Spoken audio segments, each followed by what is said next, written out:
ایک نوجوان ایسا تھا کہ جو بہت زیادہ گناہ کرتا تھا، بہت زیادہ گناہ میں آمادہ تھا۔ گھر والے منع کرتے تھے لیکن باز نہیں آتا تھا۔ ہمارے یہاں بھی ایسے لوگ ہوتے ہیں کہ گھر میں بگڑ جاتے ہیں اور گھر والے انہیں لاکھ سمجھانے کی کوشش کرتے ہیں لیکن سمجھتے نہیں ہیں وہ لوگ۔ پھر جب انہیں توفیق ہوتی ہے تو پھر وہ گناہوں سے توبہ کرتے ہیں، اللہ رب العزت کی بارگاہ میں آتے ہیں۔ تو حضرت حسن بصری کے دور میں وہ نوجوان گناہ پہ گناہ کرتا تھا، گناہ پہ گناہ کرتا تھا۔ تو ایک دن ایسا ہوا کہ اس کی طبیعت خراب ہو گئی۔ اچھا، ہمارے نوجوان توبہ بھی تبھی کرتے ہیں جب کوئی مشکل آ جاتی ہے۔ جب کوئی مشکل آتی ہے تو فوراً توبہ کرتے ہیں، جب مشکل ٹل جاتی ہے تو پھر وہی گناہ پہ گناہ شروع ہو جاتے ہیں۔ دارو شراب پینے والے دارو شراب پینے لگتے ہیں، جوا کھیلنے والے جوا کھیلنے لگتے ہیں، اور بھی گناہ کرنے والے گناہوں پر آمادہ ہو جاتے ہیں۔ بغداد شریف میں جب وہاں کے لوگوں پر مصیبت آئی تو حضرت جام رحمۃ اللہ علیہ کے پاس آئے اور کہنے لگے ہلاکو بادشاہ کا لشکر آ رہا ہے، اس کا قافلہ آ رہا ہے، اور ایسا لگتا ہے آج ہم سب برباد ہو جائیں گے، تباہ ہو جائیں گے، اور ہمارے قتل و غارت ہو جائیں گے، ہم لوگ مار دیے جائیں گے۔ حضرت جام رحمۃ اللہ علیہ نے اپنا کاسا، اپنا کٹورا پلٹا تو پورے کے پورا بغداد چھپ گیا۔ پورا کا پورا بغداد ایک کاسے میں، کٹورے میں سما گیا۔ ہلاکو کا جو لشکر آیا ہوا تھا، ہلاکو کے جو لوگ آئے ہوئے تھے، بغداد کو ڈھونڈتے رہے لیکن بغداد نظر نہیں آیا۔ اللہ کے ولی کی طاقت یہ تھی کہ ایک کٹورے کے اندر پورا بغداد سما گیا، پورا بغداد انہوں نے کٹورے کے اندر لا دیا۔ وہ لوگ تلاش کرتے رہے لیکن انہیں نظر نہیں آیا۔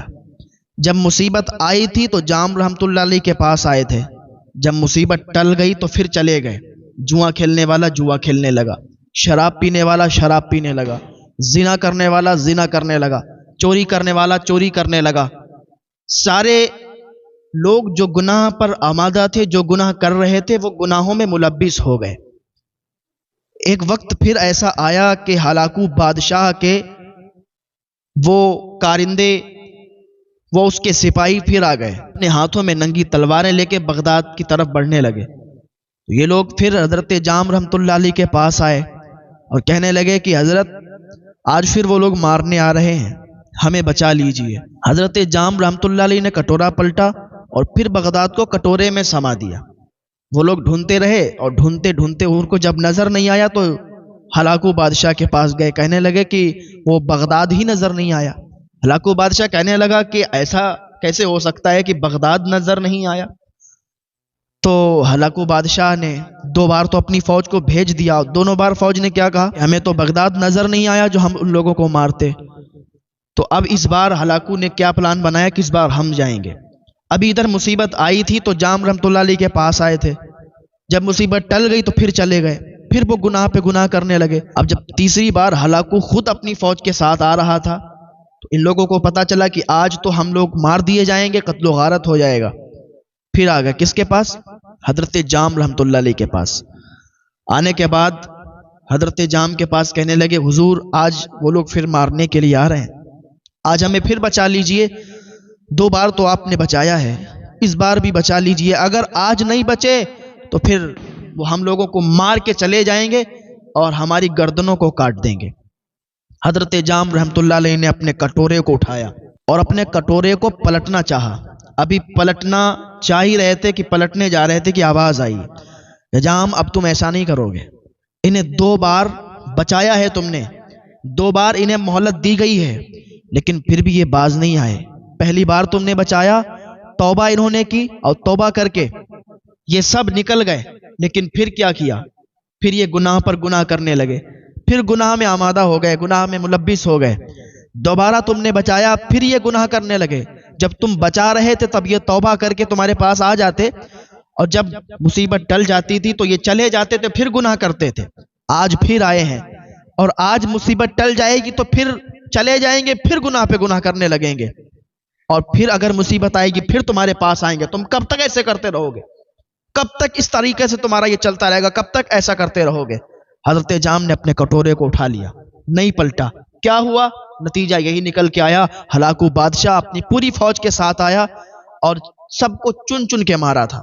سب کو چن چن کے مارا تھا کہ جب ہم پر مصیبت پڑتی ہے، جب مصیبت آتی ہے تب ہم لوگ توبہ کرتے ہیں، اور جب مصیبت ٹل جاتی ہے تو پھر گناہ پہ گناہ کرنے لگتے ہیں، پھر وہی جرم وہی کام شروع کر دیتے ہیں۔ تو میں بات عرض کر رہا تھا اس نوجوان کی، حضرت حسن بصری کے دور میں جو نوجوان تھا وہ کیا ہوا کہ بہت زیادہ گناہ کرنے والا تھا، بہت زیادہ گناہ کرتا تھا، گناہوں میں ملبس تھا۔ ایک دن کیا ہوا کہ اس پر ایک مصیبت آن پڑی، یعنی اس کی طبیعت خراب ہو گئی، اور طبیعت بہت زیادہ خراب ہوئی، اس سے چلا نہیں جا رہا تھا۔ تو اسے بالکل جب یہ کمزوری محسوس ہوئی اور ایسا لگا کہ ایسا لگتا ہے کہ میں بچوں گا نہیں، تو اسے اللہ یاد آیا۔ اللہ پاک کی بارگاہ میں رو رو کر گڑ گڑا کے وہ اللہ سے فریاد کرنے لگا، اے مالک، اے پاک پروردگار عالم، اے اللہ عز و جل، تو ہماری مدد فرما دے، ہمیں گناہوں سے معاف فرما دے، ہمارے جتنے بھی گناہ ہیں ہمیں معاف فرما دے، آج کے بعد کبھی کوئی گناہ نہیں کروں گا، آج کے بعد کبھی کوئی بھی گناہ کے کام کے قریب نہیں جاؤں گا، آج سے میں سچی توبہ کرتا ہوں۔ اللہ پاک نے اسے شفا عطا فرما دی، وہ ٹھیک ہو گیا۔ جب ٹھیک ہوا تو پھر وہی گناہ پہ وہ لگ گیا، جو گناہ اس کے تھے، جو گناہ کر رہا تھا اسی گناہ میں ملبس ہو گیا، گناہ پہ گناہ کرتا رہا۔ ایک دن کیا ہوا، پھر اس کی طبیعت خراب ہو گئی، اور ایسی طبیعت خراب ہوئی کہ پہلے سے زیادہ اس کی طبیعت خراب ہو گئی۔ پھر وہ اللہ رب العزت کی بارگاہ میں گڑ گڑانے لگا، اے پاک پروردگار عالم، تو نے ایک بار معاف کر دیا ہے، ایک بار اور معاف کر دے۔ اچھا، جب بندہ توبہ کرتا ہے، جب کوئی مصیبت آتی ہے تو ایسے ہی توبہ کرتا ہے کہ جیسے پھر کبھی کوئی گناہ نہیں کرے گا، تو گڑ گڑاتا ہے کہ نہیں، اس بار معاف کر دیا جائے، اگلی بار کبھی بھی وہ گناہ نہیں کروں گا۔ لیکن جب وہ مصیبت ٹل جاتی ہے تو پھر وہی کرنے لگتا ہے، پھر وہی شروع کر دیتا ہے۔ تو اس نے اللہ رب العزت کی بارگاہ میں گڑ گڑا کے جب دعا کی تو یہ شفایاب ہو گیا، ٹھیک ہو گیا۔ کچھ دنوں کے بعد یہ پھر وہی گناہ پہ گناہ کرنے لگا، وہی شراب، وہی جوا، وہی زنا، یہ اس کا سب شروع ہو گیا۔ پھر کیا ہوا، کچھ دنوں کے بعد پھر یہ بہت زیادہ علیل ہو گیا، بستر عدالت پر پہنچ گیا۔ ڈاکٹروں نے جواب دے دیا، ڈاکٹروں نے اس کو جواب دے دیا کہ اب تم بچ نہیں سکتے۔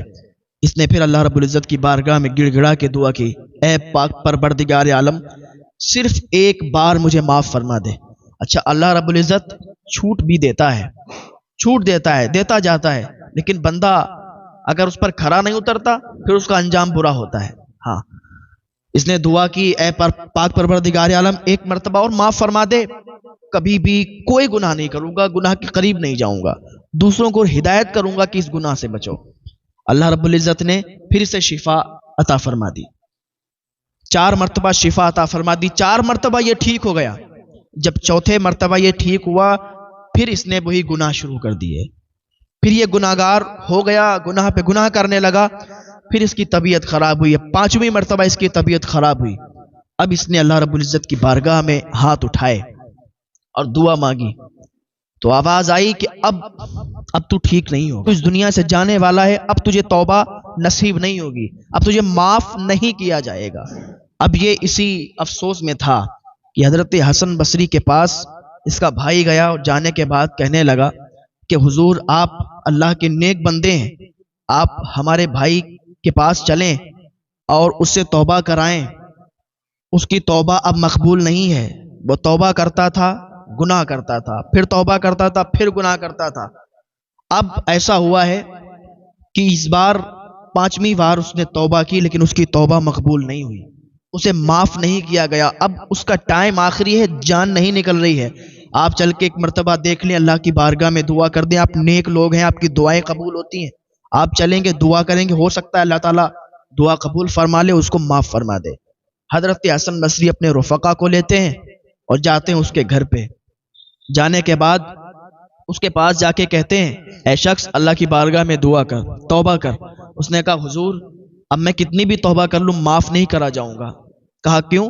کہا میں نے ایک بار توبہ کی، اللہ نے معاف فرمایا، گناہ شروع کر دیے، پھر توبہ کی، مصیبت آئی، اللہ نے معاف فرما دیا، مصیبت ٹل گئی، پھر گناہ پہ گناہ شروع کر دیے۔ 4 مرتبہ توبہ کر چکا ہوں، اب 5ویں مرتبہ ہے۔ اب جب میں نے توبہ کے لیے ہاتھ اٹھائے، اللہ کی بارگاہ میں توبہ کی، تو پھر کیا ہوا؟ معاف نہیں کیا گیا، معاف نہیں کیا گیا۔ آواز آئی کہ اب تو معاف نہیں کیا جائے گا۔ تو حضرت حسن بصری اپنے رفقا سے کہتے ہیں کہ چلو بھائی چلو۔ حضرت حسن بصری چلے گئے تو اس نے اپنی ماں کو بلایا اور کہنے لگا ماں یہ دیکھو حسن بصری تھے، یہ اللہ کے بہت محبوب بندے ہیں، شاید کہ یہ میری طرف سے اللہ رب العزت سے نا امید ہو گئے ہیں اس لیے چلے گئے، لیکن ماں اللہ کی رحمت سے نا امید نہیں ہونا چاہیے۔ ماں 4 مرتبہ اللہ نے مجھے معاف فرمایا ہے، مجھے امید ہے اپنے رب سے، مجھے امید ہے اپنے رب کی ذات سے کہ وہ مجھے معاف فرما دے گا۔ ماں میری ایک شرط ہے۔ اس کی ماں نے کہا بیٹا کیا ہے؟ کہا ماں میں بہت گناہگار ہوں، میں نے توبہ اللہ رب العزت کی بارگاہ میں کر لی ہے۔ جب اس نے یہ الفاظ کیے تھے نا کہ اللہ رب العزت کی ذات سے مجھے امید ہے، اور جس کو اللہ تعالیٰ کی ذات سے امید ہوتی ہے تو پھر اللہ تعالیٰ اسے معاف فرما دیتا ہے، کہ لا تقنطوا من رحمت اللہ، اللہ کی رحمت سے نا امید نہیں ہونا چاہیے۔